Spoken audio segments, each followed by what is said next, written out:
And hello, everyone, and welcome to the next part of our ongoing series, Emotions in Music. So, today we're going to be talking about the emotion of being melancholy. Sad. I guess it doesn't really work trying to fake cry when you have sunglasses on. Hold on. Let me take them off. Okay. Now I'm smiling. It kind of ruins it. Hold on. Melancholy. I used to be able to cry on cue a lot better. I mean, when you're the youngest of, 5 children and you have 3 older brothers, you kind of need to learn to cry on cue. I got my sunglasses on. I feel naked without these on. I mean, how do you people know that I'm blind if I don't have sunglasses on? But yes, melancholy. So the emotion of being melancholy encompasses things like being sad, things that are somber, just kind of the general feeling of, feeling blue. And I think there's, a misconception that being sad is, a negative emotion, which that's not true. Emotions aren't necessarily negative or positive because emotions, like ones that are traditionally thought of as positive, like happiness can be used to mask pain, that's bad. And anger can be used to express conflict within oneself or with someone else. And so that can be used towards a positive. And the same thing goes with sadness, with the emotions that are melancholy. And I think for anyone who's ever seen the movie Inside Out, I think they talk about this very well, where they kind of express that being sad isn't necessarily bad. And I like to think of it as sadness is the vehicle for dealing with pain. And your expression of sadness can garner things like sympathy and understanding from others. And it can help you translate your pain into something productive. And so I think the same goes for music. And so we are going to go into how sadness is conveyed through music. So typically when we write songs that we intend to be sad, melancholic, I think that's how you pronounce that word, we write them in minor keys. Now, minor keys are very similar in terms of what notes are played to major keys, except the 3rd, the 6th, and the 7th are all lowered a half step. And for those of you who don't know, a half step is the shortest distance between 2 notes on a piano. So let's take 3 notes that are all in a line, and they're all 3 white notes that are touching. White keys that are touching from one white key. So say for instance, from the E to the F, that is a half step. I just realized as I was saying this, I don't think there's anywhere on a piano where there are 3 white keys that are touching. At most it's 2, and that's B and C and E and F. So that was a little silly of me. But and then let's say you take the D, and the D is located in between 2 black keys, which are the sharps / flats. Though if you go from the D directly to the next black key, that is a half step. So there you go. You got some knowledge that you could use to impress your friends. Very rudimentary piano knowledge that's really not interesting, so I don't know why I brought it up. And this is a sad episode. Anywho. So when when you're organizing a minor key, you go from do re mi fa sol la ti do la so fa mi re do. You go to do re mi fa sol le te do te le so fa mi re do. So pretty basic. You're just taking the mi, making it a me, and then lowering the tone, and changing the note, like what sound you make kind of helps internalize. I'm not exactly sure of the science behind it, but it helps. Trust me, it helps. And the same thing goes for la and ti. You lower them both a half step, and so you change them to an A sound. And then you can get into things like, so that's called natural minor. Harmonic minor is when you lower the 3rd and lower the 6th, but you don't lower the 7th. So you keep the 7th as T, And then a melodic minor is when you keep the sixth and the seventh raised, but you lower the third, and you only have that when you're ascending. So when you're going do, re, mi, I really slid into that half step down, mi to me. So when you lower that third, that's all you have lowered as you're ascending. But as you come back, your la and ti move down to a lay and a te. It's a little confusing. I can't think of too many people who use melodic minor. I think it's used more so in jazz, but it's not really used in most contemporary music. At best, you're going to find people using harmonic minor, and that's because you can use things like dominant fifth and stuff like that.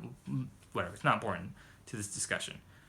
But that's the general idea. So you're going to be using minor chords instead of major. So something I've kind of noticed with more melancholic music is that it typically involves stringed instruments. So most commonly violins and guitars. And then guitars are usually picked. They're not really strummed as much. Occasionally they're strummed, but it's you like think of the first sad song you can think of from like a video game or a TV show or whatever. What's the first instrument you think of? I'm gonna guess it was a violin. And that's at least what I was thinking. It's always a violin or a piano. And we'll see that with both our examples, because we had 2 today rather than 3. I wanted to talk more in depth about them. And so it's never certain. Sometimes you'll see more instruments. Sometimes, you might see horns, you might see woodwinds. But I think it's pretty common to see sad melancholic music using a violin or using a viola, using some form of stringed instrument, and using piano and just really slow, it's like it's just kind of like almost a walking pace music. You don't really hear fast paced sad music that kind of dives into maybe intimidation territory, but almost always it's flowy. You feel kind of like you're walking through a rainstorm. That's how I always like to think of sad music. It's like you're kind of walking through a rainstorm. So, to get to our first example, we're actually going to have something that's not from a video game today. Our second one's from a video game, so kind of weird that I pointed that out. But we have something from an anime. I know. Yeah, I get it. Weeb jokes all around. I'm not a weeb, I promise you. Is that sad that I had to try and say that? Oh, gosh, I'm going to start rumors now. Anyway. I don't know. I think that's probably the worst rumor I could have started about me, that I'm a weeb. And, oh man, if any of my friends see this, they're going to start that rumor. I don't have... My friends are brutal to me. But anyway. So the first example is from Naruto. And it's the song Sadness and Sorrow, which is very apropos title. Because it's very sad. It's always the song they play when someone's talking about how their family wasn't around, or their clan was dead, their brother killed their clan, and it's sad, and I'm alone, and I'm an orphan, and I've never felt love in my life. And it's a really sad show. Slash manga, slash whatever. And so, when you hear that, you feel sympathy, not just for what the character's saying, but just the general emotion that they're expressing, and it's emphasized by the music. And it's as I talked about before, emotions can be elicited from music by itself, and also emotions can be enhanced by the music itself. And that's what I think is really well done in terms with this song. They always play it, and it's always talking about when someone's being hard on themselves. I think my favorite instance of the use of this song is when, and for anyone who's never seen the show, they're not going to get this, but my favorite instance is when Rock Lee is talking about to Guy Sensei how he feels like he's a loser and he'll never succeed and it's pointless and he should just give up. And it cuts in perfectly with just the piano by itself, and like all the other instruments are dropped in just the piano. And Rock Lee is in tears talking about how it's all pointless and how he's not good enough, and it's just heartbreaking because you really feel for Lee at that moment, and you just want for him to succeed so much because you can empathize with what Lee's expressing in that moment, and I think that's beautifully executed. Wish I could say the same about the ending, but I won't start that. Our second example is from Kingdom Hearts 2. Or they might have used it in 358 over 2 days. I don't know.